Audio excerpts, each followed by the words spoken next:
welcome back to another episode of the No Filter Tattoo Podcast. I'm your host, Theo, along with Bryson. And today we got Emily. If y'all remember her back from the third episode, I believe. What's up, bitches? Right. She's replacing Tez today. Tez out there and handling some business. He'll be back eventually. Gotta make it sound so fancy. Yeah, I mean, I don't want to put all his business out there. I know, right? But anyways, so today we got a very special guest. One of my good friends, someone I've learned a lot from, the legendary Roger Parrilla. Hold on, I'm gonna edit this out. No. Keep it in. Keep it in. Parrilla?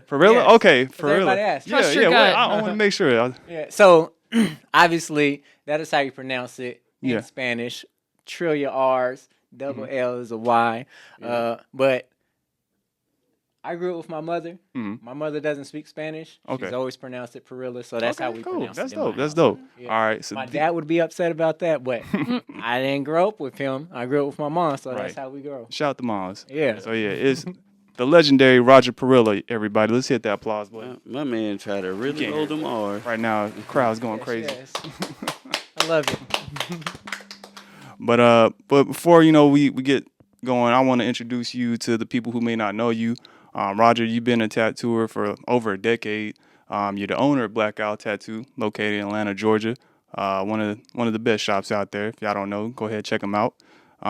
You're a versatile tattooer, but you're known for your vibrant, colorful work on all skin tones, man. How you feeling today, bro? I'm feeling good. Thank you, man. Thank you for coming on, man. Yeah, I appreciate the invite. Nah, man. Like I said, you're a great artist, man. We all done learned a lot from you, man. We took seminars. We just hung out, watched you over the years. And again, man, I appreciate all the knowledge you dropped on us and appreciate you taking your time today. My pleasure. So I think we're talking about this. So it's your first video podcast, right? First tattoo podcast? Yeah, for sure. I'm I could talk about tattoos and Yeah. I could talk a lot about tattoos, but I'm not actually a very talkative person. So yeah, when people were just, hey, I want to invite you to talk. And I'm like, no, no, thank you. But because it was you, and like you said, man. we're cool, and I've known you for some years now, and I've seen you grow a lot as an artist. I was like, no problem. All I got to do is find the time, and I'll be there. That is flowers. Thank you, bro. Thank you, Yeah. man. So today I think the focus of this episode should focus around something that you're great at. And like I said, what you're known for is tattooing color, vibrant color that lasts for longevity on melanated skin, people of color. So I think that's it's a hot topic in the industry, right? It's very debated. You got a lot of artists out there who either just are miseducated or uneducated on the subject, and they don't really know how to apply color on skin the right way. So I think that's why this episode would be great for a lot of people, whether you're your client and you're looking for an artist who could work on your skin tone, or if you're an artist who may not have people of color clients that often and want to learn. So you might get some tidbits, so just listen, and hope y'all like what we got in store. I think it's gonna be some good stuff. Like it too. But before we get into all that, let's let the people get to know you. Like, how'd you get to where you at now, man? So, let's the easy question: how'd you get started tattooing, and where and why? Okay. So my mother is heavily tattooed. Okay. So we've always been surrounded by tattoos at a young age, and then my mother took my younger brother got a tattoo before I got a tattoo. She took him to the shop. How old Took was him he? to the flea market. I think he was either 14 or 15. Okay. And then I got tattooed like a few months later because I was Okay. like, nah, he can't do that. Where was this at? This is down in Miami. Miami? Okay. Yeah. Miami. So I've been, this is back in early 2000. So tattoos were much, much different then. Yeah. And in Miami, it was kind of just like, if their parent is there, you just tattoo them. Right. You know what I'm saying? So, Florida's built different for that. yeah. So I grew up in Asheville, and I was very much into graffiti, and then just drawing graffiti all the time in class, out of class, at home. Everywhere I was just drawing graffiti. And then people would just be like, oh, do you tattoo? And to me, that was a dumb question. Like, why? Because I'm sketching on paper, do you think I tattoo? Right. But after X amount of people asked me so many times, I was like, damn, maybe I should tattoo. These people want to get something to it, right? Yeah, I'm like, these people want to give me money. I need money. You're like, why not? So yeah, I got into tattooing just because I was a fan of it. I was surrounded by it all the time. I enjoyed art and I wanted to make money making art. Right. And for me, that felt like the right path to take. So, I just took all my graffiti and I was taking it to the different tattoo shops I was at in the area. Like I said, I was in Asheville, North Carolina. And back in the early 2000s, there weren't a lot of tattoo shops. I feel like there was probably like less than 10 in the entire city. So I took it to all the shops and no one was either looking for an apprenticeship or they told me they weren't. Like maybe they were, they just weren't interested in me. Right. So age-old story, right? Yeah, for sure. So at that point, I just after I got turned down by every shop there, literally every shop there, I just was working at Chick-fil-A, saving up those paychecks, and just bought my own tattoo supplies. Oh yeah. And it's just like, so I'm still in high school at the time. Okay. So I can only work X amount of hours. Yeah. So it literally took me like 3-4 months to save up the few $100s that I needed for the tattoo supplies. Okay. And then the tattoo supplies wasn't as accessible or affordable at the time. I was wondering, how'd you end up? Did you find like I just found a magazine or something? Found a magazine. In the magazine was a supply shop website, and so you could find several supply shop websites, but only a few of them actually sold to anyone. Most of them, you had to actually be like, hey, this is the shop I work at. This is their shop business number. And they would call and verify. Right. Yeah. So I only had like 2 or 3 options that I can buy from. And then the cheapest one was $900 and something. And for me, I'm just like, oh, this is outrageous. Right. I don't know about that. How bad you want it? Yeah, for sure. Best in your craft. Was it even a good little kit? It was. It was and it wasn't. Right. Like, so it came with everything you needed. You had your machine, you had your needles, you had inks. It even came with an autoclave. What? That's crazy. Yeah, for sure. As far as those inks go, I feel like they just had some random off-brand, but I didn't know any better. Ink or something like that. No, I don't even think it. Like Mom's was actually a brand that people knew. This was just some crazy shit. Yeah, I didn't even know nothing about.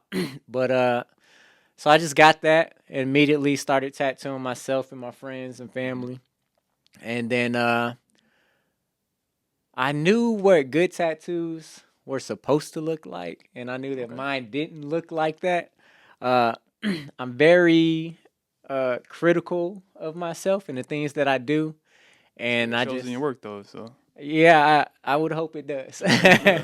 So I just anytime I do something, I feel like I should do it right, and I would like to excel at it, which is hard for me because I don't particularly think that I picked anything up and was good at it. I feel like everything I picked up, I was been mediocre at it. So every time I pick something up, I just like put in the hours. So after I started tattooing, I'm looking at my tattoos. They don't look good to me. I'm trying. They still don't look good. So I was like, I'm done. Like after literally I was tattooing for like 6 months. And I'm like, I don't want to tattoo anymore. But what happened was I graduated early and I moved down to Florida with my mother. Because at my senior year, I was already living on my own in Asheville. My mother and my brothers already moved back down to Florida. Because although I was raised in Asheville, I was born in South Florida. Oh, okay. Mm-hmm. And so they moved back down there. And my mother told me I needed to move back with her. So I went back down there after I graduated early, and literally on my first day there, my mother wakes me up early in the morning. She's like, get your shit. You're not just going to be sleeping there doing nothing. Right. I'm about to take you to this tattoo shop, and you're going to do a tattoo for them. What? Okay. So Thankfully, she was how she is. Shout out to yeah, moms, man. because if she didn't do that, I wouldn't be tattooing for Right, sure. right. I was just gonna. I did very well in school. I always made good grades and whatnot, so I was just like gonna go to school, and I was gonna go to school for being a graphic designer. Okay. So now I would really thankful for her because I just You like ever think about tens of where your life thousands is of right? dollars in debt right now, For real. and can't get no money because people just getting logos off of Fiverr right now. Yeah. So thankfully I didn't take that route. But yeah, so she woke me up. She took me to the tattoo shop. I tattooed one of our friends, and then the owner came out and was like, "Ah, yeah, you got a job." And then he sent me to one of the other shops. I started tattooing in full time in Miami for a shop called Silverback Tattoos. Okay. And I mean, this is just a hood shop, Yeah. right? It's a start, right? I love it. That's where I started. Yeah. And yeah, One prestigious and it would but Was it more a tourist attraction though? Like in that area? nah. We was in the hood, and the thing about it is, so my particular the shop owner of that business had multiple shops, Okay. and so he had this one main shop, 109th Street, cross street from community college, and College ground. that's Right. like where his office was in that Gotcha. particular shop. That So that's sounds where like I my went. situation. Yeah. Yeah, so that's where I went and I did the audition tattoo. Right.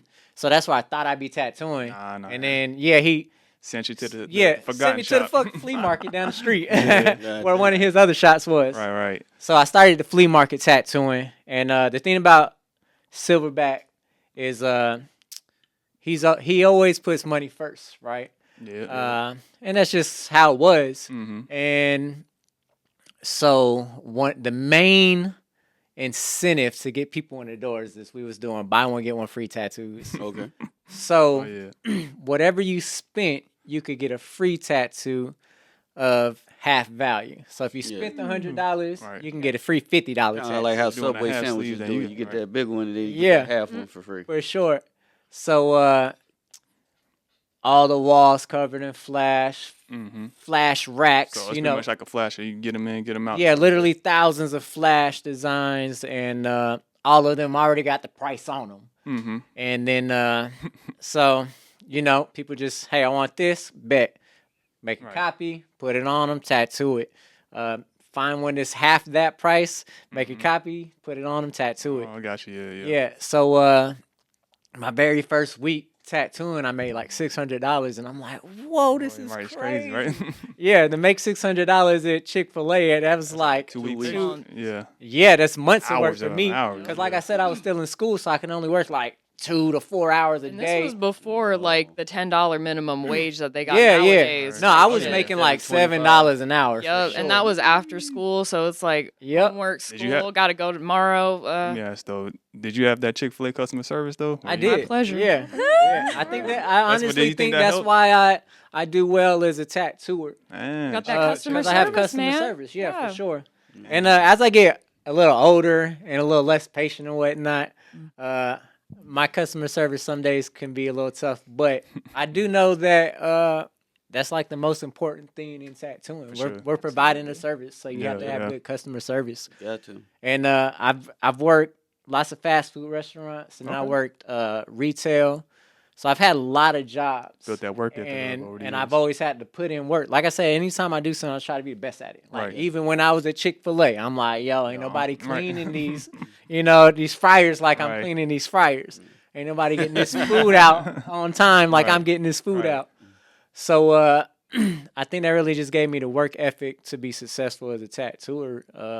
Because unfortunately, most tattooers are kind of lazy, Yeah, right? yeah. So the fact Oh, that I boy. came in and I was We could talk willing about to that work, later. yeah, I was willing to work, so it was easy Yeah. for me to start to build up clientele and whatnot. I think that work, like you said, the work history is definitely key. I feel like a lot of tattooers nowadays they come into tattoo and not even work the real regular job, Yeah. and so they don't know how it is to work 8 hours for like $50 and Yeah, work straight really up. work. You know what I mean? Yeah. So it's like you're not appreciative of this. Once you get Yeah, into it. I'm very appreciative of this. Right.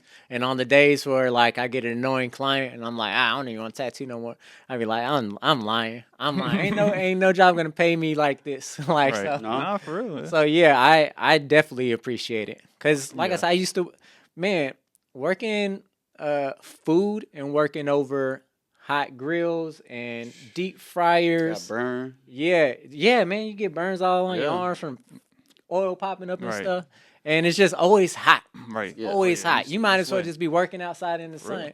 sun. You got the passive Clothes aggressive smell like conversation fries. in the workplace. Yeah, yeah. it's always it's the worst. So when I'm like, man, I just get to draw and people pay me well. I'm like, I love this. Right. No. So when people be complaining about tattoos, I'm just like, hey man, go get a job somewhere else, and real. you're gonna be right back here after a few months of working 80-hour shifts and only Exactly. getting a couple $100. Like, Exactly. yeah, Nah, that's Nah. real talk. But so it sounds like you were doing pretty much all types of tattoos back then. Yeah. I'm assuming like you in Miami, you tattooed a lot of people of color back then. So that's where you kind Yeah. of built your like, I guess the beginnings of like learning how to properly tattoo melanated skin. yeah. So when do you feel like in your career like you took that next level jump then?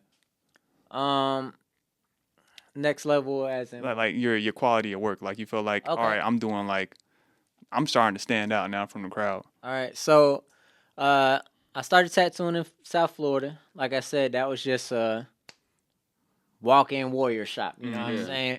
And also, everyone that was in the shop was all hustlers, right? Right. Everyone that was there to get money. Like Right. none of them were there to To be get like, be a good tattooer. yeah. Exactly. So when I was in Florida I think I worked for him for about 2 years before I moved on. I just tattoo after tattoo after tattoo, flash after flash after flash. So working there, I got to put in a lot of hours behind the tattoo machine. And when you have flash, you can now look at your tattoo that you did, and you have rights and wrongs. It either looks like the flash or it doesn't. Exactly. Period. And I think flash is very great for artists who are trying to learn to tattoo. Yeah. And one of the reasons a lot of tattooers are not the best is because they don't have flash, right? Yeah. They're doing drawings that they drew, and then they're like, no, that's my style. That's why no it one's looks checking like them that. on like, no. Yeah, no. And also, when they draw flash, a lot of them only draw line work, right? So once they start to fill it in, shading the color, and that shit look ugly, you can't check them on it because they're like, nah, that's what I meant to do. Yeah. So what I would suggest, just a little tangent, if you're trying to learn to tattoo and you're drawing your own flash, it should be fully rendered so that when you're done with the tattoo, you take a picture of your tattoo, and later on, when your client is gone and you're at home and whatnot, you look at your flash, you look at your tattoo, and then you can say, this is what it was supposed to look like. This is what it does look like. Now, where did I go wrong, and how can I correct this for next time? That's a great point. Yeah. Honestly, yeah. So back to the me trying to get better. I put in all the hours down in Florida, just doing flash after flash after flash. So I got actual application. I got good at applying the tattoo very well. And so one thing, as I mentioned before, I was just really into graffiti. And with graffiti, if you look at a lot of graffiti, they do all the letters, they make that shit look real nice, and then they come in at the very end and they put like a super fat outline on the outside of the letters. And so the thing about the shop owner that me and him became really cool is he was also into graffiti. He was actually really good graffiti artist. If he watches this, he gonna be hyped that I said that. But he was, and he still is.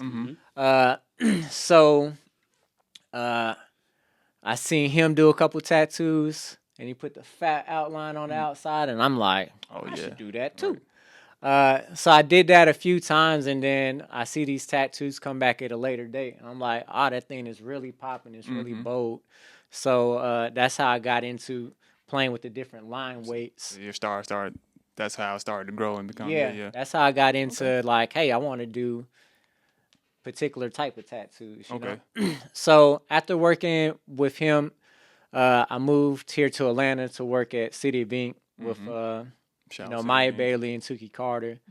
And at their shop, they don't have any flash. Right. And before that, I didn't draw. I didn't draw anything other than letters. That's surprising. Okay. So when I got there, was that like the first 2 years of you not drawing at that place? The entire time I was in Florida, all I did was flash, with the exception of names. I would draw names, so I knew how to draw names. And as y'all know, at a walk-in shop, that's you like do a lot of names. Yeah. Boom, that's key. If you want to make money and you do names, you in it. It. So once I got to City of Ink, though, I'm like, dang, I gotta draw, and and I don't know how to draw. Yeah. I just know how to tattoo. That's it. And there's a lot of people that might be listening that don't realize that those are two different skills, two very different skills. And one don't mean you got the other. Yeah, just because you have one doesn't mean you have the other. So when you're looking at a tattooer and a tattooer's tattoo and it's awful, it's because they're lacking on one of the two. Right. And when you're looking at a tattoo and your mind is blown and you're just like, what the fuck? This is amazing. It's because that person has both. Right. Yeah. And usually the tattoos that are more amazing, they're not even the best tattooers, so to speak, but they're just really good artists. They understand composition and they're going to make it flow with the body. And they know that these colors look good next to these colors. Yeah, that's a great point. And this subject matter is going to complement that subject matter. And then it's just like, man, it all comes together. Yeah. So my favorite analogy is like tattoos is like making a meal, right? And every meal has a lot of different ingredients. You can't just throw a whole bunch of salt on that motherfucker and think it's gonna taste good, right? You can't just keep doing the same thing over and over. It ain't gonna hit right? But if you do a little bit of this, you do a little bit of that, and it comes out well balanced, boom, that thing is fire. Right. You know? So there's singing tattooing, right? Yeah, exactly. Yeah, there's a lot of people who try and do one trick over and over in each tattoo. And it's still just like doesn't work. Like it's nice, but it ain't all that. Yeah, for sure. So I came up here to Atlanta. I get into the shop with City of Ink. Yeah, so now I'm just like trying to learn how to draw, and I tattoo well enough that I can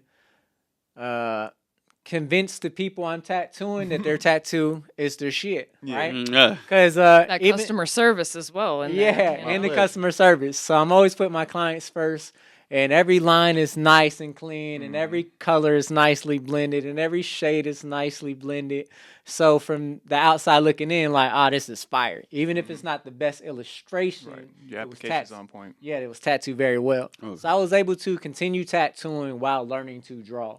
Okay. And also, I'm just like, I can be quite competitive. Right. I got 4 brothers, and then we had friends that lived with us, and we would, like, our household always had like fucking 5 to 8 men in there. And, we always just a whole bunch of testosterone. Yeah, for sure. And then like we always grew up in apartment complexes as well. So it's just like you outside. You just surrounded by a whole lot of other men and women too, who are just like all trying to one up each other. Right. Like I'm getting older, so I was born at the time which life was very toxic, right? Everybody trying to one up everybody. Like I can run faster, I can jump higher, I can get more numbers than you. It's like everything. I can lift more weight than you. Yeah. So I was tattooing next to Melvin Todd, who is a great illustrator. And when I get there, I'm like, I could tattoo better than him, but he can illustrate better than me. So his tattoos look better than mine. Right. and I couldn't have that. Like, like when I get into a shop, I want to be the one putting out the best work every single time. So I just like hour after hour after hour, I'm just like I'm drawing, I'm doing tattoos, and this is over a decade ago, so YouTube, you didn't have all the tutorials that you got now. So a lot of books, lots of books. Okay. Yeah, for sure. Lots of books. And then I realized, hey, if I want my tattoos to stand out from everyone else's, I got to do something different. Mm-hmm. So at that point, and this is when now I opened up Blackout Tattoos with Charity. Yeah. Who is the best. Charity? Oh yeah, awesome. It's artist. the best. Y'all should check her out. Oh yeah, we definitely got her. She has 2 different Instagrams.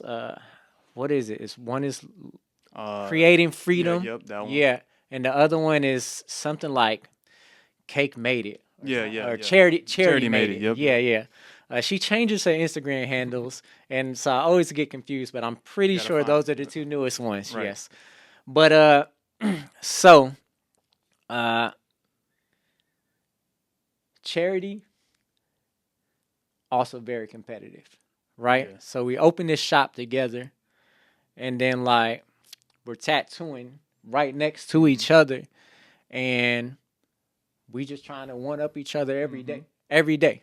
Oh, look what I did! Right. Look what I did! And we also just opened up a shop. We're young, we're competitive, and we trying to get money and trying to build clientele. So we just multiple tattoos every day, all day long. Open at 10 a.m., close at whatever time the last person walk out the door. Yeah. Really? So like 10 a.m. to 2 a.m. Right. Like straight up, go to sleep for a little bit, and wake up, do it again. Yeah.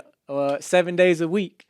So that's like I said. At that point, I realized, hey, I need to start doing things that other tattooers aren't doing. Yeah. So I stopped looking at tattooers for inspiration. Because just like every young tattooer, you're looking at other tattooers for inspiration. Mm-hmm. And then you start mimicking them, and everybody's mimicking the best at that style. Right? So you do color realism. Everybody looking at Nico. Everybody want to be like Nico. Now it just looks like Nico and all his minions. You know what I'm saying? And then you do new school, everybody looking at Timmy B, Tanae Whitfield, and everybody just look like a knockoff version of Timmy. So I'm like, damn, I got to stop looking at other tattooers. And that's when I just started looking at illustrators, children book illustrators, like lots of people who work for like Disney and all the big animation studios. Right. And I just started looking at their work. So that's when I started realizing like, instead of trying to be like the other tattooers, I want to make art. And when you're making art and you're learning from artists, that's when you realize like there's so much more to art than to just making some shit look cool or copying something that looks cool. And so that's when you realize like, hey, if I'm going to draw a character, what personality does this character have? And because this person is like this, they probably look like this, right? So if you're drawing a kid, kids love to play, their clothes should be a little beat up and rough, and that plays the part, that tells the story. And then like, oh, this ain't just any kind of kid, this kid likes the get in there. So now because of that, you're like, let me put a little scars on the shins, and like this kid also just like, it's like you're giving them personality. Yeah, you give them personality. And when you do that, the designs start to speak, bruh. They start to, you look at it and you like feel something. Exactly. Yeah. So that's a great way to describe your work. It's like I can look at it and I feel what this character, like I can feel the personality, the backstory, everything just off looking at the tattoo. So I like ask people too when I'm, hey, any specific like emotion you want this person to be conveying and things like that.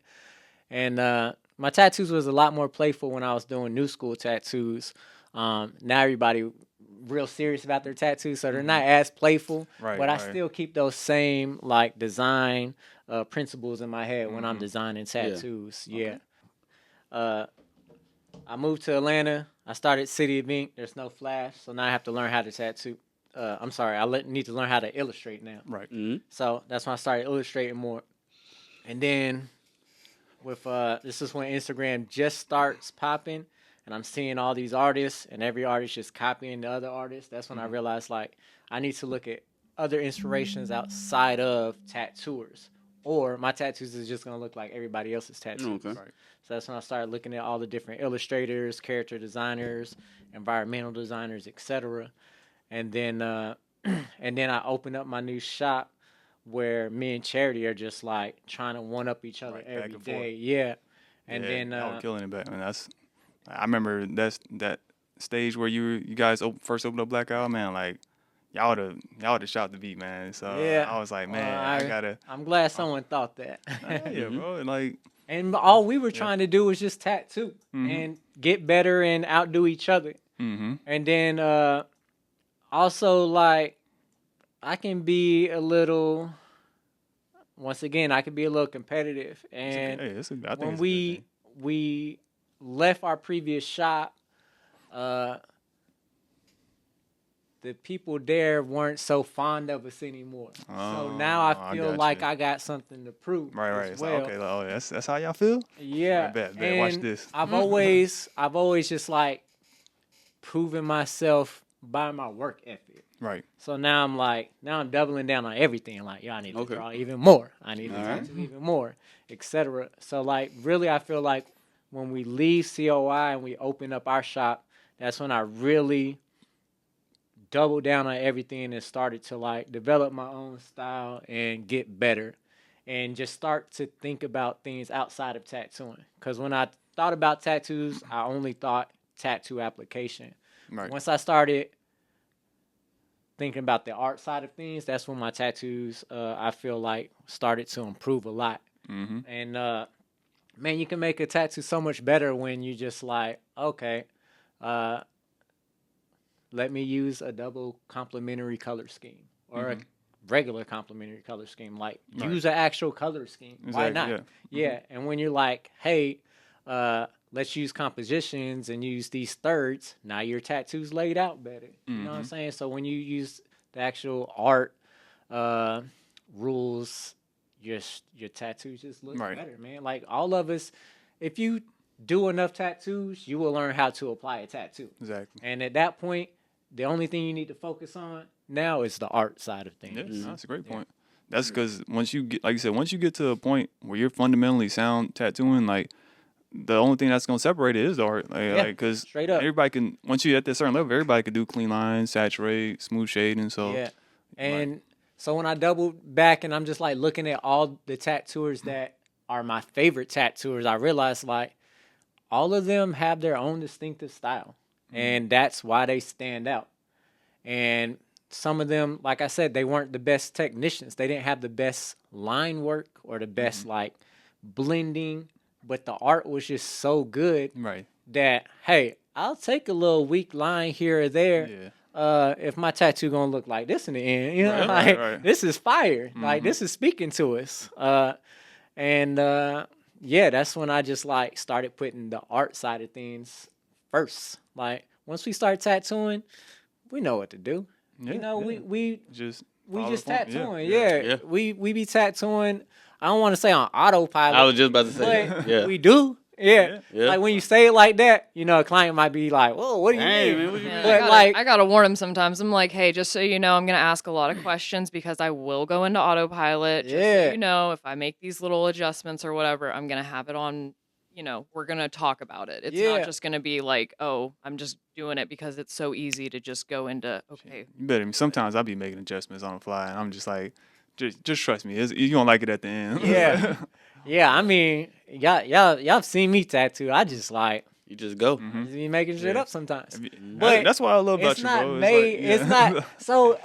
But it's like you know what you're doing, but at the same time, it's not like you know how some tattoo artists, they kind of like they're very knowledgeable on the art side, right? But then it's almost like they get so technical with it. It's almost like a, how do you say it? Like, think about it like a regular blank piece of paper. They're thinking it too hard, too scientifically, and it's like it's almost to the point where it's like, okay, like what are you even saying? What are you doing? Like, and you just like, I'll just do it because this, this is what looks good. Yeah, it looks good. It feels good. Yeah, it's like, and that's to me, that's the big, like, it looks good, right? Sometimes it can be that simple. Sometimes it doesn't need to be this elaborate thing, Less is more. Yeah. So I know we're tattooers, right? And we're putting art on people, so we're taught like every line need to be crisp, every shade need to be smooth, blah blah blah. Like it needs to look like it was printed out of a printer, right? Yeah. That's what we're taught to tattoo.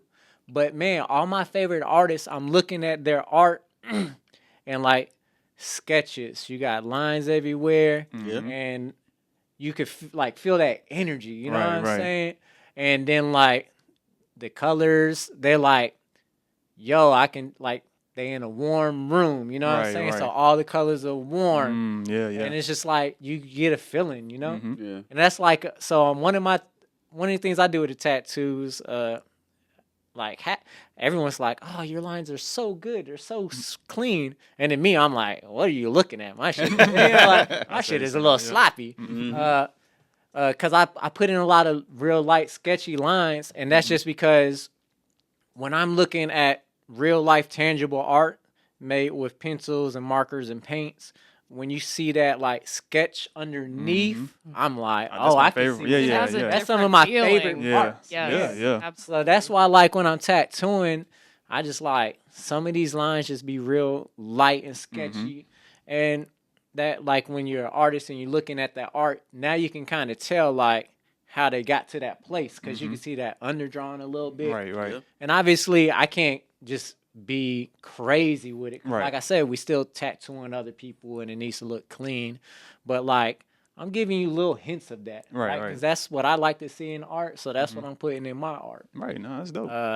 Yeah, I love it, man. Okay. No, that's dope, man. Like, so your style has always inspired me, man. And just to see, like I said, you were one of the first artists that told me to really to branch outside of just looking at tattoo artists and look at actual illustrators and stuff like that. I remember you telling me you were taking classes and all that stuff. So, like I said, you've been a student of not just the tattoo game but the art game for a while. So, that being said, since we're talking about your style, bro, like, and let's shift towards, I guess, the main subject. Like, how did you like tailor your style to look good, not just on pale skin tones, but darker skin tones, melanated skin tones as well? So, for me, me and my family, we just grew up around people of color. Right. It's just like we were almost always the lightest people in the room. So when I start tattooing, I'm tattooing my friends and family who are people of color. And then I moved to Miami, where even white people are tan. You know what I'm saying? Like everybody down there has a darker complexion, regardless of your ethnicity. And for me, like I said, I'm a perfectionist. I'm trying to make my tattoos look good. I want to be the best at everything I do. And I know that it's not an obtainable goal, but it's a good goal to have. Yeah. Something's always going to push you, right? Yeah, so it's going to push you. So, like, I've always tattooed melanated skin, and I just start, when I'm in Florida, bro, I'm doing, like, no bullshit, 10 to 20 tattoos a day. Like, I am tattooing.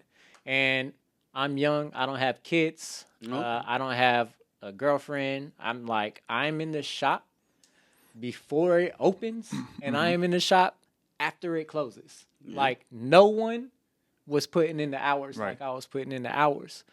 So I just see tattoo after tattoo after tattoo, and I just tweak it here and I tweak it there. And I just keep on tweaking until it looks good for the clients I'm tattooing, which are 90, 95%, 98%, people of color. And so just like literally years of tweaking is how I developed my style. And then I realized, like, you saw, like, along that time, you saw a lot of your pieces come back, and you saw, like, okay, this worked, this didn't work. If I just tweak this right here, this should hold better. Yeah. So to clarify, next week, I've been tattooing for 17 years. Wow. Yeah. Next week? Damn. Next week, yeah. And You set it up on this podcast. and then I'm 34. Yes. Shout out to the 4 Club. Sometimes you keep having birthdays and you forget how old you are. So I'm 34. Yeah, we had that episode, haven't we? So I'm 34. Next week I've been tattooing for 17 years. So I've been tattooing literally half my life now. Yeah. And then every day after that, I've been tattooing more than I haven't been tattooing. You know what I'm saying? That's a crazy way to think about it. Yeah. I was watching a documentary one time and I heard Corey Miller say he's been tattooing longer than he hasn't. And I'm like, damn, that's crazy. You know? And I was like, I cannot wait. Right. I cannot wait till I can say the same thing. No. I said I might stop tattooing then, but I gotta at least make it to that point. Right. Yeah. So I'm just tattooing, and every time I see some tattoos, like, hey, I should have went darker here. Okay. So that's what I'm gonna do next time. Yeah. Hey, I should have left more open space here. So that's what I'm gonna do next time. And also, I've been around long enough that I've had certain phases that I've gone through. Mm-hmm. Like, first I was only doing new school, and then I was only doing realism, and then I was like focusing on just black and gray, and then I was focusing just on color. Mm-hmm. So I would literally, I'm very like an analytical person. I feel like everything is either right or wrong. So I just like take notes of everything and think about how I can do this better. And that's when I realized, like, okay, I'm tattooing darker complexions, so the tattoos need to be larger. The colors need to be more vibrant because when they heal, they're going to lose vibrancy. Yeah, they are. So I'm not going to use any like muted colors or neutral colors. I'm going to make everything I'm going to pick the brightest of whatever color I'm using, and that's what I'm going to use. Also, I realized the spaces you don't tattoo are just as important as the spaces you do tattoo. Exactly, yeah. So then I started adding more open space into my tattoos. Mm-hmm. Okay. And like I said, because I had these different phases of tattooing, I kind of took the best of each, and they're coming and making what everyone considers my style of tattoo. Right. Yeah. And my style, I never ever once said, hey, I'm about to make a style of tattooing. And Right. But you went and did it anyway. Yeah, and when the motherfuckers see Just my doing tattoo, they gonna know I did that tattoo. But what I did do is I learned from all these different inspirations and all these different tattoos, and then I just took the best parts of each of those. Yeah. And the thing about it is we all think about art differently. We all see it differently. So if we can learn from the same people, but when you take what you think is best from them and I take what I think is best from them, we have two different bags of ingredients now, right? So like I said, you throw those ingredients together, we got a different meal. We learn from the same people, but now our shit is different. Yeah, so I'm always like, I think I'm a good student. Yeah, that's good. If there's anything I'm very good at, it's at learning. I'm always down to listen to people. Yeah. And sometimes when I listen to people, I be like, this motherfucker dumb. Sometimes, most people will be like, I ain't just listening to anyone. But I do listen to everybody. But sometimes I listen to some people and be like, I don't have to remember anything that person said. Yeah.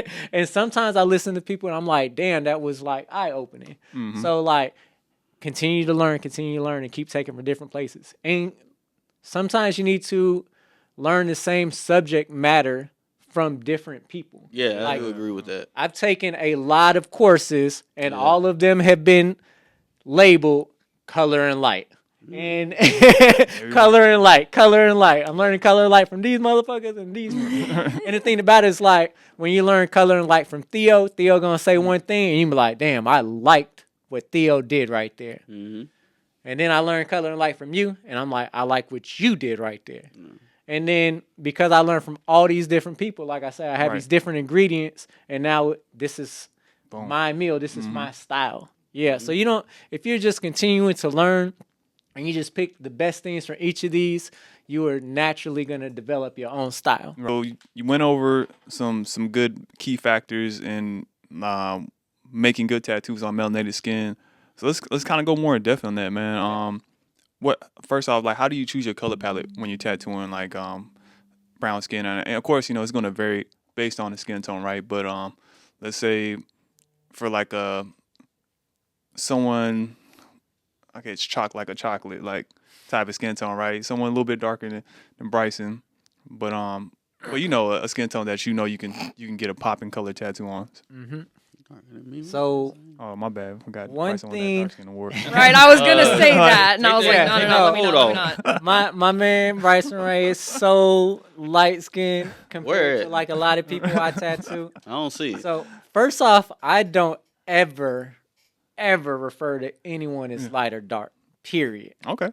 In the discussion. Yeah. Because the words, I mean, light and dark is always opinionated, right? And it's always in comparison, right? So like when we talking values and you talking art, like, this looks dark next to this, but when I put it next to this, now it looks light. So it's all perspective. It's all opinionated, yeah. So I just throw that out the window immediately. Okay. We're changing vocabulary today. Yeah. Right? So one thing. Nah, y'all heard me. Yeah, I'm with it. Y'all heard me. One thing I would say when it comes to me and the tattoos I do is I have set ways, but I don't have set ways. Okay. I know that every single person is different and every single tattoo project is different. Yep. So for me, I come into every project open-minded. Mm-hmm. And then also, just because someone has certain skin complexion doesn't mean that they can or can't get certain colors. Because one of the factors you have to factor in is how well does this person take care of their skin. Yeah. So there might be someone, like if we put two people next to each other, maybe I am able to use a little bit more colors on the person who has the darker complexion because they take good care of their skin versus the one that is slightly lighter. So like I said, first, come into every project open-minded. Okay. And then one thing that I know for everyone, no matter your complexion, is that when you get a color tattoo, the colors are going to age and they're never going to be as bright as the day you did them. Yeah. Right. So when I'm designing tattoos, for me, I put everything, all my thoughts into the things I know that will not age as bad, right? Right. Yeah. Everything's going to age, but there's some things that isn't going to look much different in 10 years, You're right? building your tattoos and longevity. Yeah. You know? So my thing, this comes back to the art, right? Mhm.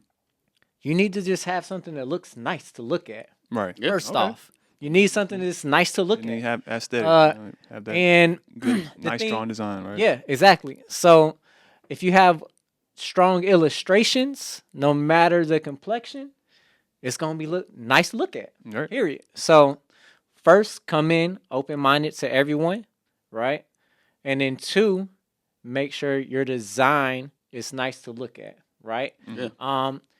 I'm sure we've all looked at line drawings on paper or sketches and then just be like, damn, that's fire, right?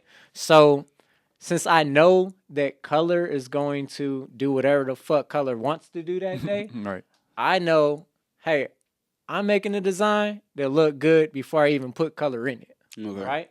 So that, like I said, my style just developed from tattooing melanated skin over time. So you believe every tattoo should look good just as an outline? Your tattoo should look good just as an outline, Okay. right?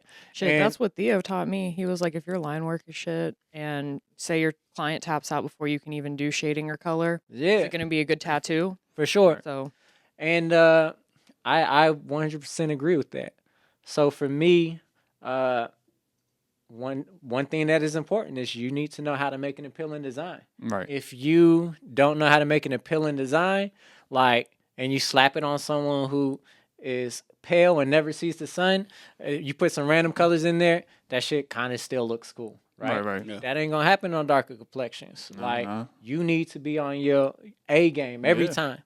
So I'm gonna make sure that my tattoo fits the spot it's going on. I'm gonna make sure that there's some nice composition. So to people who may not understand, like, what do you mean by nice composition? So there's a lot of factors. I know, that could be a whole. There's a lot of story, right? factors. So I'm just gonna try and keep it Cliff simple. notes, right? Yeah, the Cliff Note version.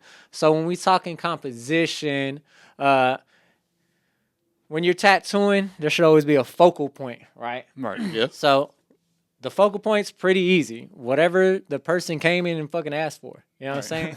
And then everything else you add around it, it's nice, but it's not the focus, right? Yeah, correct. So we need to make sure that whatever the focal point is taking up majority of the space. Right. I would say at least 2/3 of the space you're tattooing should be of the focal point. That's something I always say 70, 30, 80, 20. Yeah, that's a good straight way. up. At least 2/3. That shit should be the focal point. Too many times you see too much background, especially like on melanated skins, like you said, and it just you lose the focal point. It's like what is the focal point, because you got so much going on in the background. For sure. And then so some things that will help with your composition as well is like you kind of ideally your main subject matter would be nice and centered, and even if it's not nice and centered, you would like to. I know you were saying something about the rules the of thirds. thirds. Right. Yeah. So you can look up the rule of thirds. It's out there, but basically, if you just when you pull up your iPhone, it already most of the time has a grid on there, right? Right. And it's 9 blocks, and it's 9 blocks because it breaks up and down into three thirds, and then left to right 3/3. So yeah.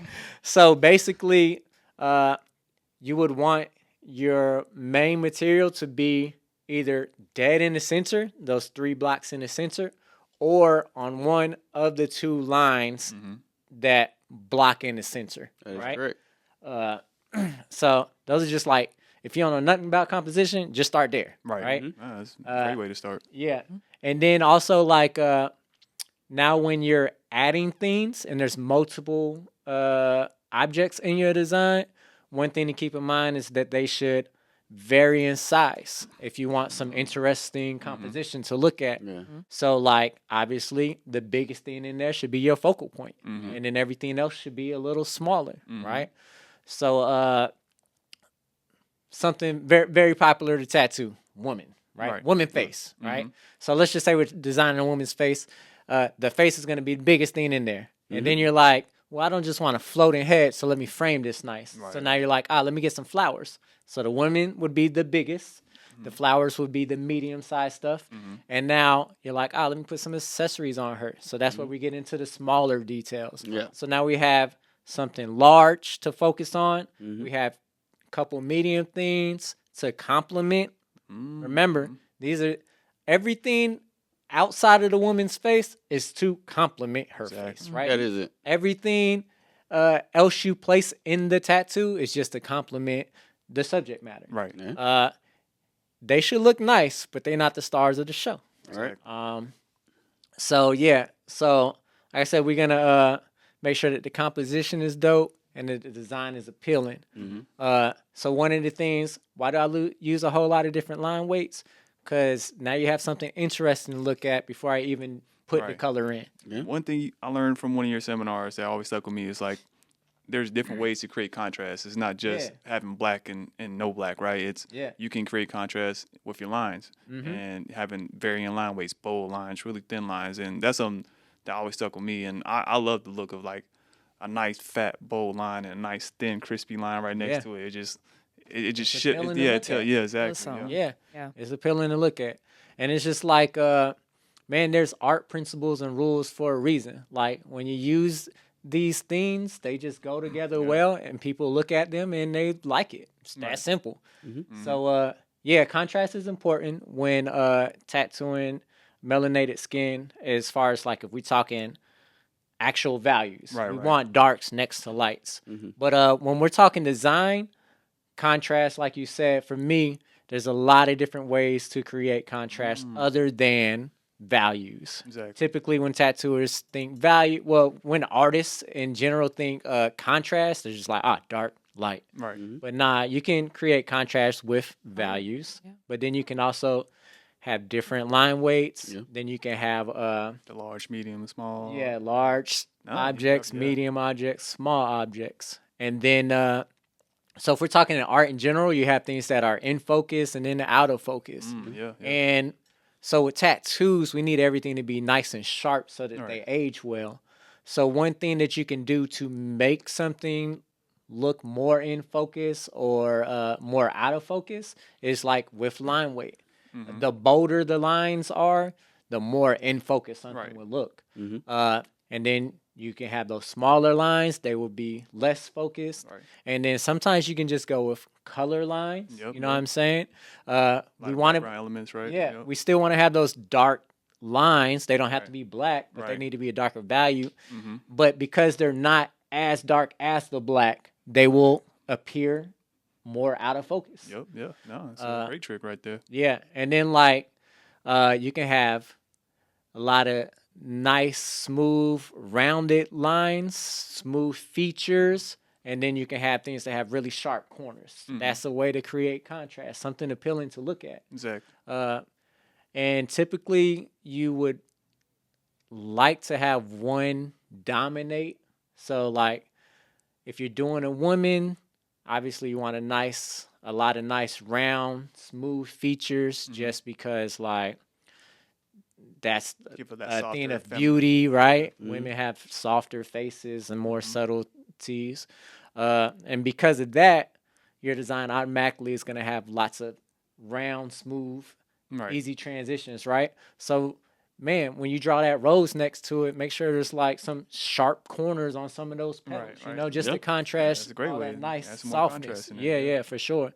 So there's a lot of different ways to add contrast in the design other than values. So the first major step in doing a good tattoo on melanated skin is have a strong design. Yeah, that is the most important part. I think that's where a lot of artists fail from the jump. Because a lot of people just like to just jump into the tattooing part. And like I said, tattooing, it ain't easy, but it is. Like once you've done 1,000 tattoos, you know now how to apply a tattoo. Right. If you were looking to get better and learn tattooing. If you just tattooing to be tattooing, your tattoo's gonna look the same every day for the next 20 years. Right.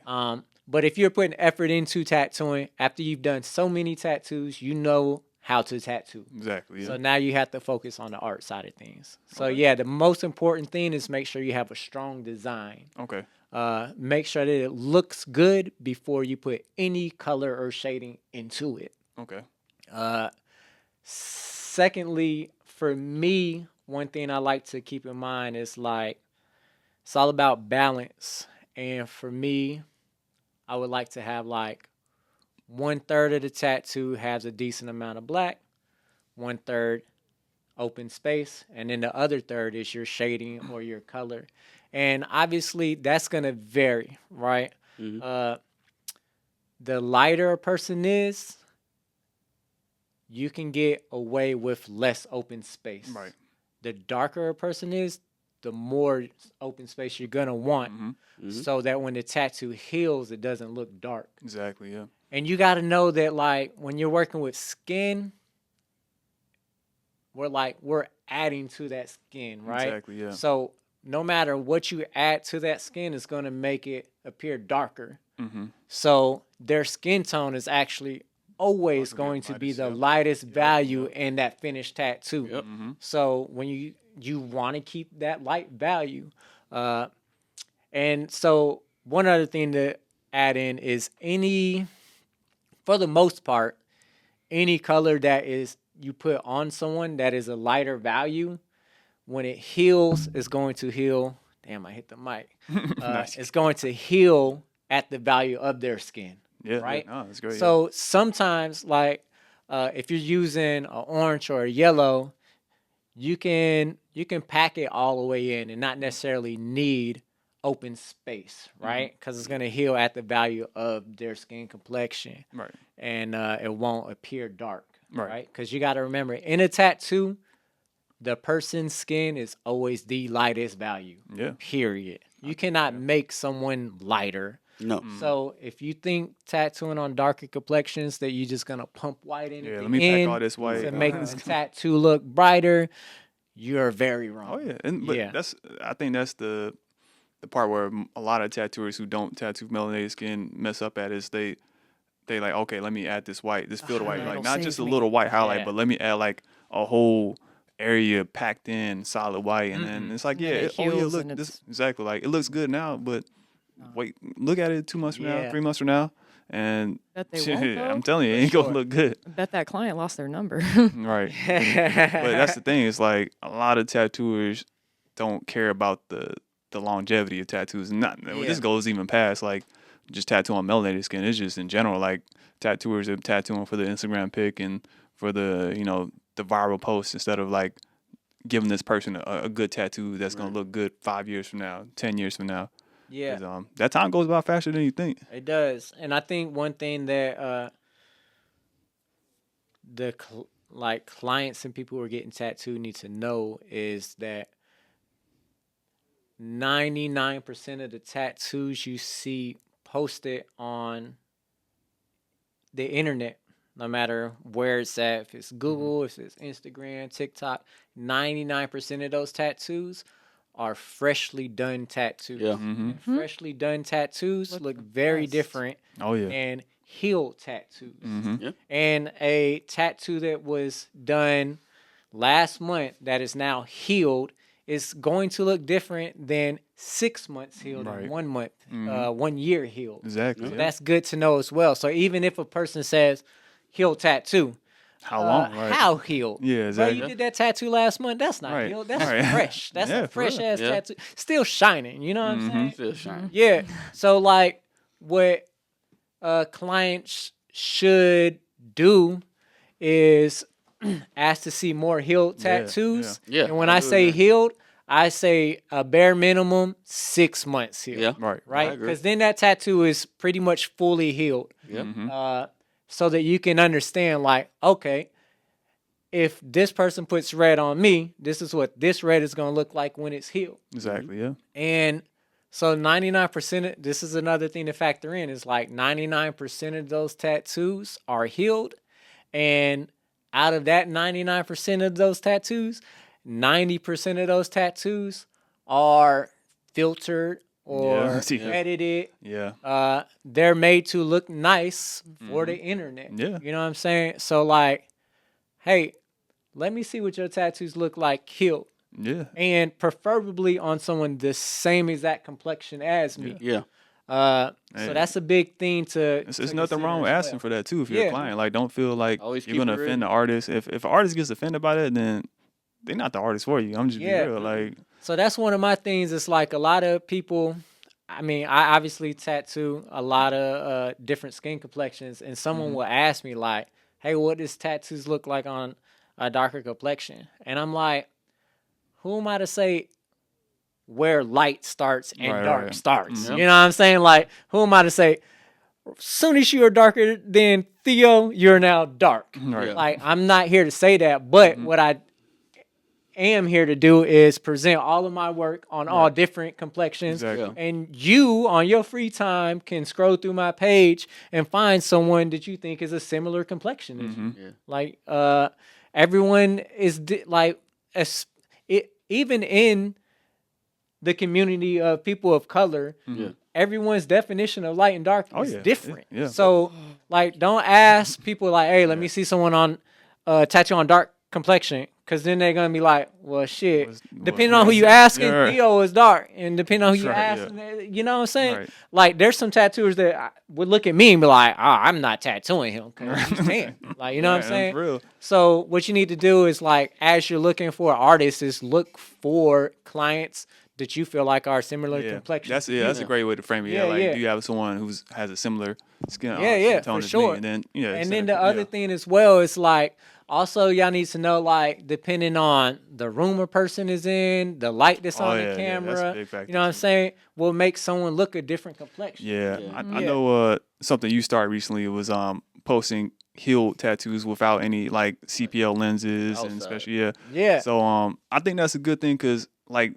if you don't know, a lot of tattooers now we use CPL lenses, right? It's just lens we throw on top of our phone or camera where it gets rid of the glare and we get a great picture. Like it's great, especially for photographing like melanated skin because before getting those pics glare free can be tough, but it does come with a drawback. Like I said, it does change, like it does tend to lighten that person's skin tone.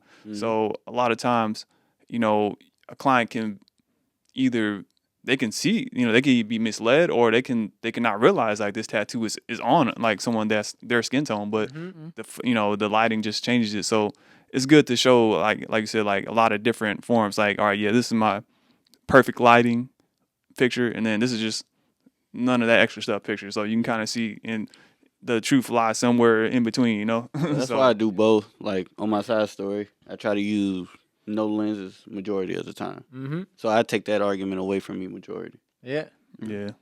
I mean, I don't want to do it because I do like that good if you look. You know what you're doing, shit gonna look good regardless. Nah, for So real. So like I said, you always want to start with the design. Make sure that the design is well. Yep. Then when you're filling it in, it's very important that you do have blacks in there. It's very important that you. So you try to put black in every space in there. Okay, open sure. Have black, have open space. And the open space is. You need to know open space is just as important as the black. Yes. They are equally as important.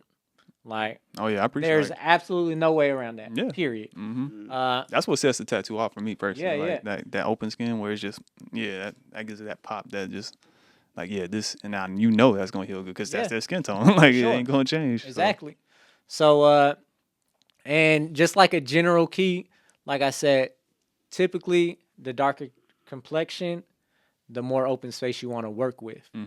But like I said, the actual complexion is just one factor. That person just takes care of their skin well. Also, like depending on where they place it, certain body parts are just like lighter because they don't see sun. So you could be tattooing someone and you could use particular colors here that you might not necessarily be able to use here. All the just time. because they get the sun here and they don't get the sun there, etc. And it's understanding your canvas. Yeah. So the other thing is like if you know particular colors heal darker, you need to allow yourself more space for those colors. Like if I'm going to put blue in something, I'm going to make sure whatever I'm doing blue in is nice and large because I know those blues are going to heal darker. And if you do something small and it heals dark, now it just looks black, right? Versus if you get an actual good size, then you can see the different shades of blue. In general, would you say like you tend to lean towards more warmer colors than muted tones?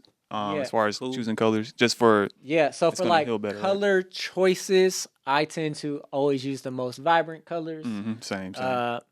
And then I tend to use more warm colors than cool colors, and the reason for that is there's a couple of different reasons, but one, inks are transparent, so you're always going to get the person's complexion showing through the skin. Right.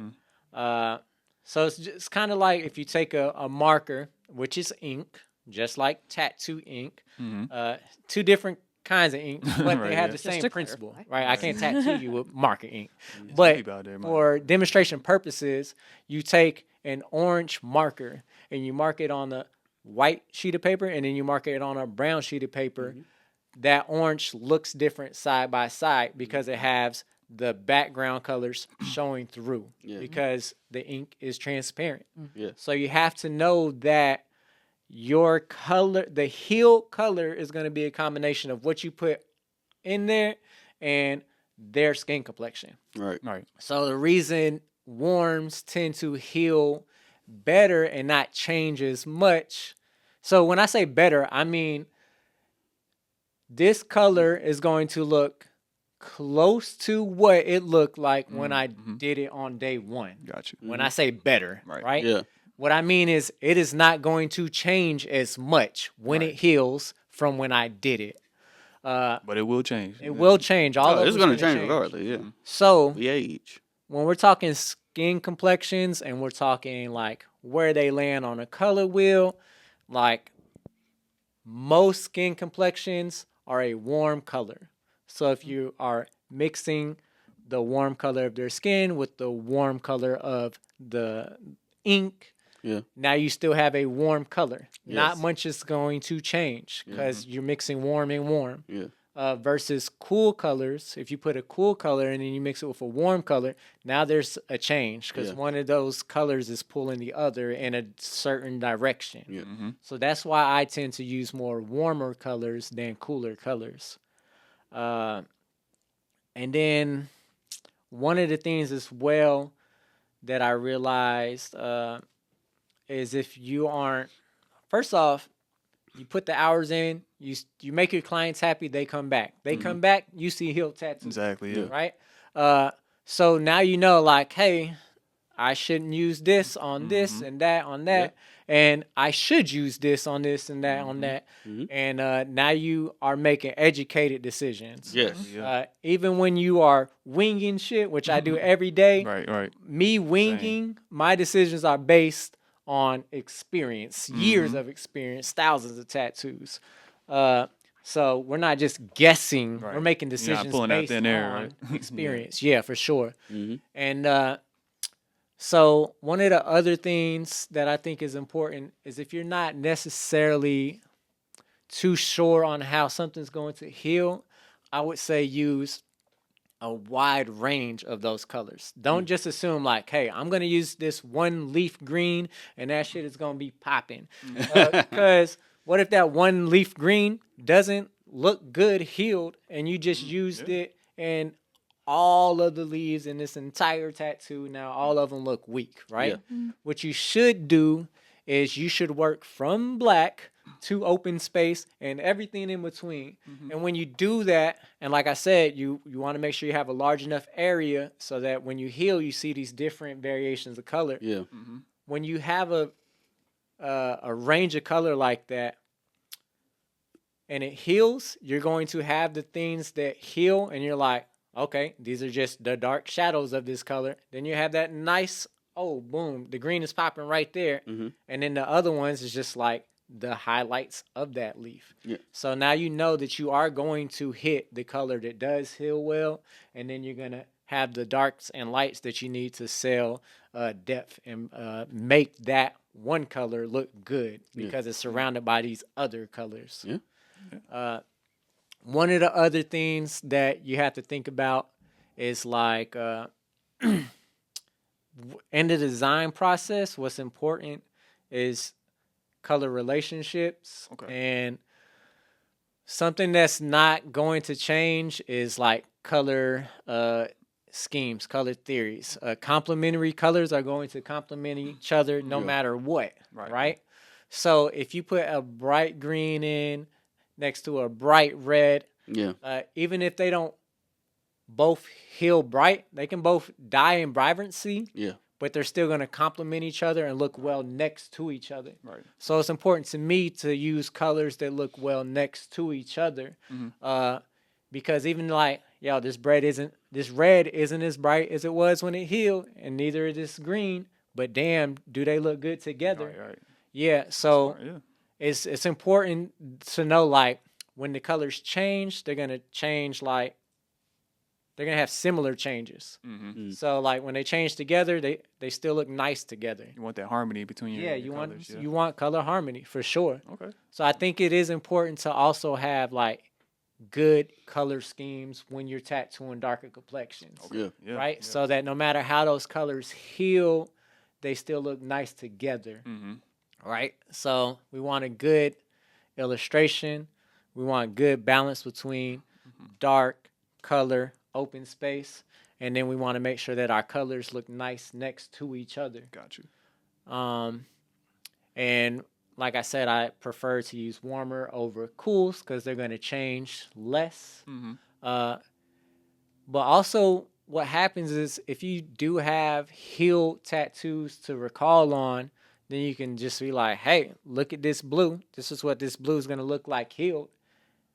And maybe the client fucking loves that. Right. You know what I'm saying? They're like, yes, that's what I want. Yeah. You know what I'm saying? That's why it's never good to just be like, hey, when this color heals on you, it's gonna be shitty. Right? No, yeah. Because who's this like Right, maybe who's that's determining, what the right? client is into. You know what I'm Exactly. saying? Yeah. We all into different shit.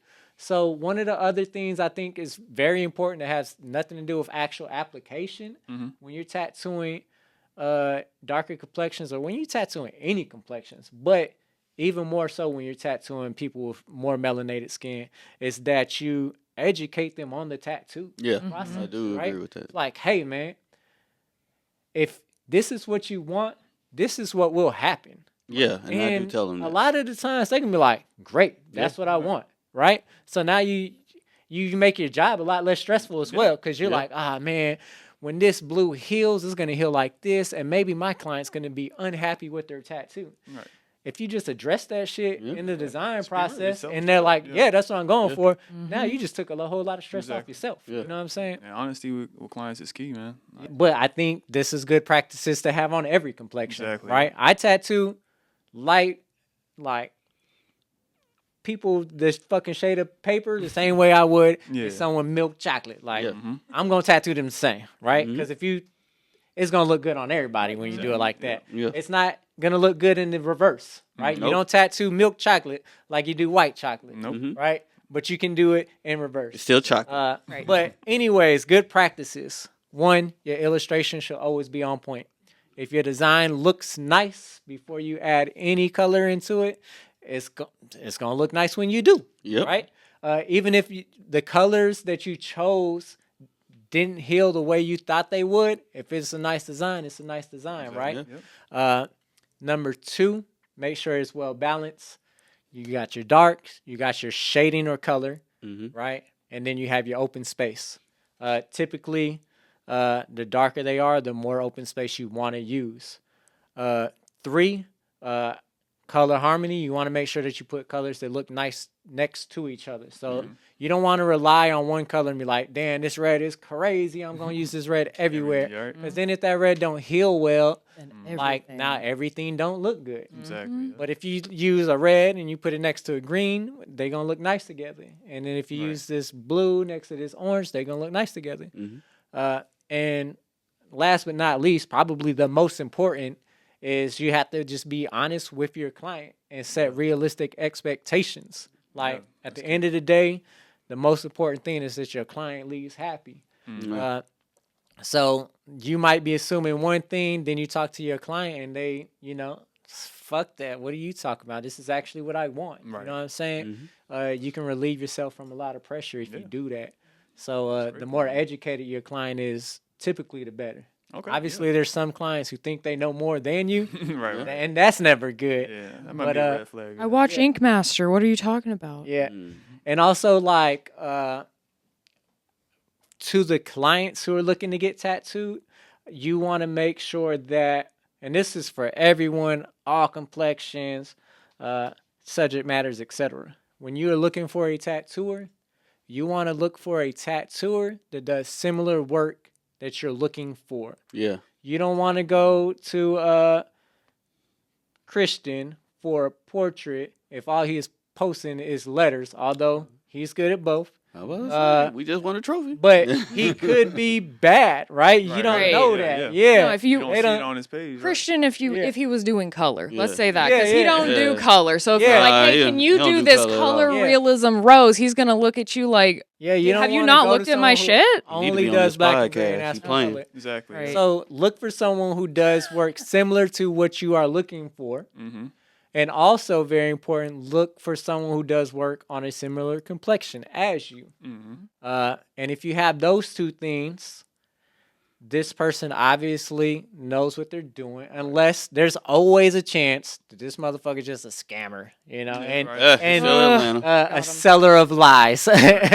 So, Charlatan. but in an ideal world, let's take the scammers out of it. All right. If the person does work similar to what you're looking at, well, and they do work on skin complexion similar to yours, you got to just put your trust into them. Right. Like, their tattoos look the way that they look because they make certain decisions. Yeah. So if you as a client start to make decisions for them, their tattoos are going to now start looking less like the tattoos you came in for and thought looked nice. And then both parties are upset leaving. Yeah, exactly. So if you can't find someone that you're willing to put your trust into, you might be setting yourself up for a bad tattoo. Yeah. Yeah. Do your research, y'all. But man, yeah, those are some great points, man. I felt like you covered like pretty much all the most important factors into creating good tattoos on melanated skin, people of color. So of course, you know, you can always get more in depth, man, but shoot, that's on the artist to go out there and see, you know, go out there, go to these artists who know what they're Matter of doing. fact, you go to Blackout, speak to her. Yeah, go to Roger, man. He does Like, give me some seminars space. every year, man. So, but before we end this episode, of course, you know, we like to do a little segment where we answer questions from clients or other artists. So we have a couple, man, that lined up are pretty good. First one we're gonna start. It's from another artist. He says, "Does anyone else suffer from imposter syndrome occasionally?" Oh yeah, man. that's a good one, I right? talk about this. I was just talking about this literally this week Yes. with she doesn't tattoo, but she's like an editor. She works at Adult Swim. Oh wow. So, Oh, okay, that's like awesome. any Kind of like broadcasting. promo you see for like Toonami and shit like that. If you see a Rick and Morty promo, she That's her. edited. All right, all right. And so I was That's just me. telling her like, I know that we're super critical on ourselves, but like, they wouldn't keep coming back to us if it wasn't that Yeah. good, right? Mhm. Like, she might look at a promo she puts out and hates it, but guess what? 1 million people just watch that promo and they're like, I can't fucking wait for this Watch new the show. season of Rick and Morty. Yeah. You know what I'm saying? Yeah. So like, if you want to get better and you're always working on getting better, you're obviously going to feel like you're not good enough at times. Yeah. So, I mean, that's just part of the process. And if you do feel like super duper great about yourself all the time, Right. you might be just a little complacent. And, Right. and like your growth is going to hit that plateau. Like when I feel like if you're an artist and you're trying to get better and whatnot, it should be a good mixture, right? Life, everything in life is, right? You're going to have good days and you're going to have bad days. Yeah. So I can say personally, I deal with imposter syndrome like all the time. Same, you know what I'm same, saying? yeah. But like, We all do, I would say. at Yeah. times. I don't know about B-Right though, man. yeah, but I I feel can't like understand it. It ain't gonna happen. he's just the truth. But one thing I do keep in consideration is like whatever it is this person is putting out there, like, do you have clients who are happy with the work you're doing? Yeah. Then you obviously did a good job, Yeah. right? Do you have clients who come back to you after getting work from you once? If they're coming back, you obviously did a good job. Yeah, You know what I'm saying? So like, when you're feeling down on yourself, think Yeah. about that. Just, Like, you it's- know what? Those are good. I Yeah. tattooed this Yeah. person 20 times. Yeah. Like, Yeah. and I've been tattooing this person for 5 years. Like, You wouldn't they be keep where you coming at. back. So I Right. must be doing something right. Exactly. Yeah. Yeah. So sometimes, not all the time, so some people are jerks, but sometimes it is good to just Yeah. take the opinion of others. Yeah. Like, Right. I'm feeling down on myself, but all these people are loving it. So let me just stop tripping for a minute. So a client asked this, has inflation affected tattoo prices from color to black and gray tattoos and hashtag tax return? I would say, what you gonna go, Emma? I was gonna say one thing that I can say that I find it funny, but it is kind of true. Can't repo a tattoo. So Yeah, I mean, ended. But Um, yeah, definitely inflation's been hitting everything, let alone supplies got more expensive, and we got a million supplies that we usually have to use anyways just for safety and cleanliness purposes. So Mhm. if cleaner's going up by like $15, I gotta have that translate in some way because I'm using that product in order to do this service. So unfortunately, yeah, but that also goes hand in hand with if there's a normal jump of like inflation versus like this person has invested more money and more time into their craft. Those two things aren't the same. But inflation, I mean, hell, everything's expensive now. Not saying, hey, this is an excuse for prices to be outrageous for no reason, but as far as like, was it $100 minimum before? Is the shop minimum now $150? You do the fucking math. It's different than $100 to now $500. That's insane. So it's all about perspective in some cases, but honestly, if the skill set shows that the work has been put in there, and the price should reflect that, you know? Yeah. What? Just say the question one more time, though. I'm trying to make sure. Has inflation affected tattoo prices? Yeah, I can definitely say it has. So you feel like you raised your prices in this past couple of years? Or no, because I kind of live by based off how the economy works. That's how I change my prices in a way. So I can't say yes for the effect. I would say this industry is kind of like it depends on the artist, right? Yeah. So like I would say, I mean, I've kept my pricing the same, but I was also charging kind of, I would say, higher than the average artist before all this inflation stuff kind of happened. So it's just kind of like I almost had like built-in inflation. Yeah, pricing so I would already, have to say yes for the effect. Yeah, so I would say, I mean, but I've also seen, I mean, in times like this, like if you're slower and you need to make money as an artist, you might be lowering your prices because you're just trying to get people in at this point. So well, somebody said it best. Like if this person, let's say your tattoo is 200 and they only have 150, you have more leniency under control of the design that you might want to do to add to have fun with it. And majority of the time, the client will say yes. Keyword is majority. So if that's the case, I would say for leniency, I should have a little bit more control in this design to add my own. Basically, if you're giving them a deal, then they should let you have more freedom. Yeah, I should have more freedom. So not everybody thinks like that though. Yeah, I ain't gonna lie. I do look at currency differently versus money versus creativity and stuff like that. No, it's I get kind of like that. you said earlier, Roger, like harmony, something like that. Yeah, everything. But I want my money. Don't get that We twisted. still got to pay bills for sure. All right, let's ask one last question and wrap it up. Well, we never got his opinion. Oh Yeah. What's Speak your I mean, truth, Rob. inflation affects everyone, right? Yeah. So, like Theo mentioned, you have artists who haven't raised their price, Okay. but inflation is affecting them. They're the ones taking the L, right? Because they're not charging you more, but they now still have to pay more for their rent, their supplies, etc. Okay. And then you have artists who are like, hey, I'm not taking this L. You are. So those artists raise the price. So yeah, inflation hits everyone, and it's either gonna be like harder on the client or harder on the artist. Yeah. There's no way around it. That's just how capitalism works. Yeah. Plus, this is a luxury service, so if somebody's trying to guilt you into lowering your prices because I can't afford to go get this done, girl, Yeah, that's a girl, different where are your priorities right now? Yeah. That's my question. Definitely. Sometimes when you're like, I need a tattoo, do you need to keep the lights on, or do you need this my other ink person's there. name? A lot of people forget. Don't No. get me wrong. If it goes to crap, I could go somewhere else. Like, I don't have to tattoo. And I'll come back once it's come back and good again. Hey, I am man, adaptable. Not every tattoo artist like that. Yeah. I'll be honest. I don't know if I can go back to the regular work. Yeah. I would no. I would prefer not. I prefer Right. not I mean, to, if I had to, but yeah, but trust I me, ain't- it ain't. Yeah. Shit, I don't know, man. Look. I've become a little too accustomed to being around y'all, honestly. I don't know if I could really like put this ball back in a box, you know? Yeah, I would say this. My biggest motivation, I ain't going broke again. Yeah, that's Oh yeah, no. We ain't gonna let that. Yeah. No. But all right, one last question. Mhm. How do you determine if you're going to work with a client or not? I mean, I could say not.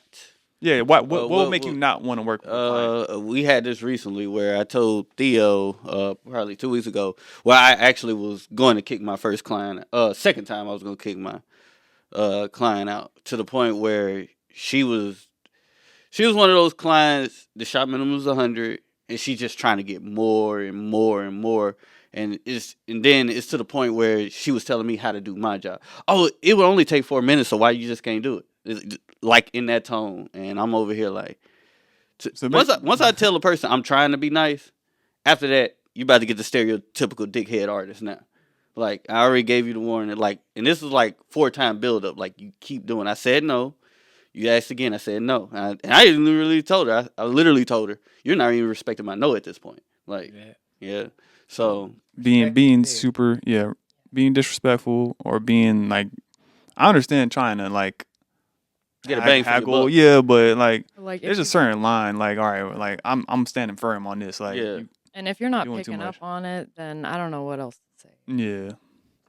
I mean, What about for you? me, I have a form that I prefer people to fill out because one, it just makes it a lot easier for me to be able to actually get to all of my inquiries in a timely manner. Mm-hmm. Because truthfully, if you looked at my phone right now, I have like literally 40,000 notifications on all different types of platforms that I don't even respond to text messages from my own friends because there's so many notifications going off at all times. So if you're DMing me and I say, please go through this form on my website, have it linked and everything, and you just go, hey, how much for this? And it's not something I do, man, that is getting ignored. If you have respect for my process and how I do my work best, please just follow directions. If you can't follow directions, which is just plain old, hey, just click the link, follow that, answer what your budget is, what style you're looking for, where you want it, and what it is. Because as an artist, don't want to have to go back and forth just to get basic information that I should have fucking got the first time. If I can get that all on the form, great. Makes it that much easier for me to be efficient with communication because that's something people bitch about all the time when it comes to artists. Oh, their communication's terrible. Really? Is it? Or did you just not go the way that they wanted you to? Or call the shop. There are multiple ways of getting in contact with this person if you stop being hard-headed and just think about it from the perspective of, do I really want this tattoo from this person? Am I going to go out of my way to make that happen, or am I just going to let it be? Right. Because at the end of the day, not saying that this artist shouldn't prioritize all inquiries, because that's not the case either. But there's only so many hours in the day that you can realistically devote outside of tattooing to answering new requests, new people, new this, because then that also goes into, let's look at the calendar. Now let's answer these questions. And it just builds up more work and work that isn't necessarily put into drawing, designing, being part of the tattoo. So for me, respect the process. That one, honestly, that one. And if you're somebody where you're like, you know what, I need to go and talk to this person, come walk in the fucking shop. We have a shop phone. You can come in literally any day and talk to these. It's also folks. okay. Y'all can come into the shop. You don't need like an appointment just to come and. Consultations are free. You can just pop by and be like, hey, I didn't want to sit in traffic because it's standstill, and I figured I might as well just get this consultation. Great, fucking do it, because that's why we come to a physical shop and don't have private studio spaces. Ooh. Just saying, if you got a question, come to the shop and talk to me, because that also gives that gives a lot of like peace of mind to people too, because then they know that they vibe with this person, because a lot of times they're intimidated not knowing if they're going to be able to get along with this person. Like, yes, they like your work, but if they're like, I don't know if this person and I are really going to get along, or they have to have some emotional attachment to you or some shit. Hey, let's just get that all out there. So then I can actually do my drawing and give you the best piece possible, rather than having this shit show conversation while I'm trying to work. You know? Just go in her DMs, not mine. I didn't say. What about you, Roger, man? Any client no-nos for you, man? Man, I'm talking about the haters. Like I said, I'm grateful just to tattoo. Right. Something I enjoy doing. So it's pretty hard to get me to a point in which I don't want to do your tattoo. But I guess the top 3 reasons that would make me say no to tattooing a client and taking them on, one, they've all touched on, is the respect aspect. Right. I have a particular order in which things need to be done for particular reasons. And if you can't respect that, hey, you need to reach out to the manager and fill out an application, then I shouldn't be working with you. Because if you can't respect this, you don't respect me, and we don't need to be collabing. Right. You got to understand that tattoos are a collaborative effort between the artist and the client, And if we are already starting off on the wrong foot, we don't need to be working together. Okay. Two, what's most important to me is every tattoo leaves great, right? Right. So some clients, they don't know this, but they're asking for a tattoo that's not going to look good. Yeah. It's not going to heal well. And if I feel like the tattoo is going to be bad, I'd rather not do it. Yeah, I'd rather same, someone same. be upset with me because I didn't do their tattoo. Because guess what? They'll eventually get the tattoo from someone else, and they'll forget about me. Oh yeah, And I'm okay they'll with focus that. on the person who Yeah, get it yeah, bad. Like, for sure. Mm-hmm. But when you do a tattoo on someone, it's there for forever, and they hate it. That's your reputation. on right you. They gonna be mad at you forever now, Mm-hmm. right? Unless someone just so happens to save them from that tattoo. there. Right. But when I put a tattoo on someone, it ain't going nowhere, right? Right. So like, if I feel like the tattoo's gonna heal bad, Yeah. I'm not gonna do the tattoo. Yeah. I'd rather you be mad that I don't than that I do and I it's have bad. told people that. And Yeah, honestly, yeah. that's the most respectable route to go because that just shows that, like, hey, I respect your body being the canvas. And that, honestly, that speaks volumes because a lot of not necessarily newer tattooers, but people who are just in the mindset of, I got to get this money, they wouldn't have that courtesy and that respect for the client's skin to be like, hey, man, just so you know, I have experience with this and it's not going to heal the way that you want it to, or this is a way to take a similar concept and turn it into something that could suit your either skin tone, body type, placement, whatever, much better than just slap it on, grab the money and call it a day. For sure. And then the third thing kind of stems from that second thing. If I feel like either of us are going to leave this unhappy, I'm not taking the project on, right?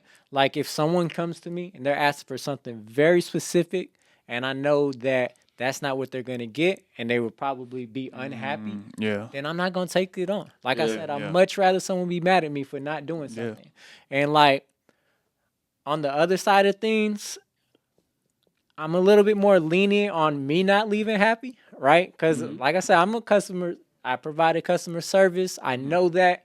And I would just always want my clients to be happy. So sometimes they ask me to do shit that I don't necessarily want to do. But I do it anyway so that they leave happy. Yeah. But there's only like so much. unhappy I Right, can't right, leave. right. Yeah. Yeah. If I can't go to sleep tonight, like I ain't trying to take that type of unhappy right. on. Yeah. Why'd I do So if the respect is key, the heel tattoo is key, and like both parties leaving happy is key. Yeah. No, Like well said. Well said. That's definitely. Yeah, y'all pretty much said all the things that I agree on, so I can't really add on to that. But with that being said, man, we got a great episode today, bro. Again, I appreciate you for taking time out of your busy schedule. Yeah. Come and talk to Always us, a man, pleasure. and to talk to the listeners, man. I hope y'all really take in what Roger said, bro, because he dropped a lot of gems and knowledge today. So if it's something you've been struggling with, just listen, try it, work on those designs, work on all those fundamentals we just dropped, and your work should get better. Yeah, So, for sure. So but other than that, man, you got any last message you want to say? Nah, man. I've You pretty already much said it. Yeah, I yeah, said you- everything I had to say. You know, Yeah. I appreciate you all for inviting me, having me, Yes, sir, Oh, man. yeah. and Welcome anytime, bro. We gotta get you back on I again. love the craft, and I love people who also love the craft. Next you know week what be I'm saying? 17 years, huh? Yeah, Yeah, man. 17 Congrats years. to you on Alright, that, bro. Yeah, and when it happens, believe y'all will hear me telling people I've been tattooing longer Oh, than yeah. I haven't Hell been. yeah. Earn that, man. Then Yes, actually, sir. a year after Yes, sir. that, you could say it's 18. It's officially an adult. Yeah, Yeah. Right. Straight up, Oh, straight man. up. Yeah, man. But that being said, thanks for watching, man. We see Yeah. y'all next episode. Peace. All right, dude.